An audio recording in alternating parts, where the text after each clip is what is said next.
The Honourable Leader of the Opposition. Mr. Speaker, while the Prime Minister was swanning around Switzerland with actors and billionaires, Conservatives were back at home listening to business owners and volunteers and regular Canadians. And what we heard from them is that they are increasingly concerned that this Prime Minister has no plan for the economy. Canadians are worried about their jobs, they're worried about the cost of groceries, and they're worried about their kids' futures.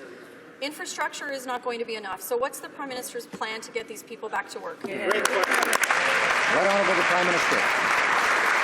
Thank the member for her question. Indeed, for 10 years we've watched Canada not have the kind of growth to create opportunities for Canadians, which is why we got elected on a commitment to create investment in our communities, to create jobs for Canadians. And part of what I was doing in Davos was talking to leaders like Jack Ma of Alibaba, like Mary Barra of GM to talk about the challenges they're facing, Axel Weber of UBS to draw people in investing from companies like Ubisoft and GE and Unilever, who are already tremendously invested in Canada. We are working hard every day to create jobs for Canadians.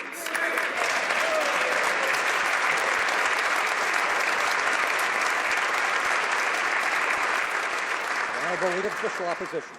Mr. Speaker, the Prime Minister went to Switzerland to hang out with the 1%, but he couldn't actually help running down the people back at home who are working hard every day. The natural resource sector has some of the world's leading technologies, scientific innovation and creativity, but the Prime Minister just doesn't get it because it's not his world. He just doesn't care about these jobs. Does the Prime Minister understand, then, when he's insulting Canadians right across the country, when he insults the natural resource sector? The Right Honourable Prime Minister. I find it quite peculiar that the honourable member doesn't realize that when we talk about the resourcefulness of Canadians, we include the natural resources sector and the people who work extremely hard to innovate, to create technologies, to build on science, to ensure, while they work hard, that we're creating the very best of value as we add to everything we have to offer the world. Resourcefulness is at the heart of everything Canadians do and will continue to be as long as we're in government. The Honourable Leader of the Official Opposition. Mr. Speaker, the fact is that we left the government with a surplus over $11 billion, and the Liberals can't even tell us how much their deficit will reach and how much it will cost Canadians to fund all of their promises. They've already failed to respect their promises to stick to a $10 billion deficit. Is the Minister of Finance such a bad economic manager, or does he just not care? The Right Honourable Prime Minister.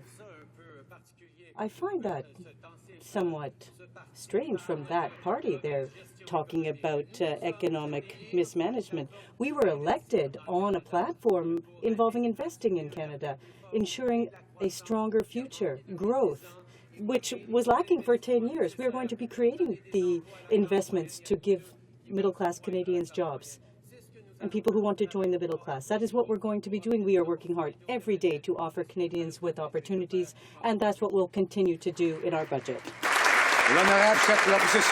The Honourable Leader of the Opposition. The Prime Minister should stop using his cell phone for selfies with Leo DiCaprio and pick it up and call Denny Coderre and fight for natural resources.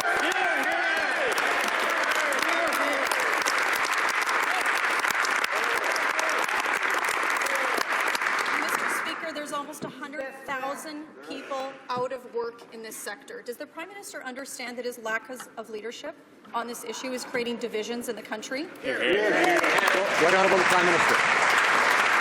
Once again, it's interesting, Mr. Speaker, that the members opposite are criticizing us for not getting done in 10 weeks what they were unable to do in 10 years.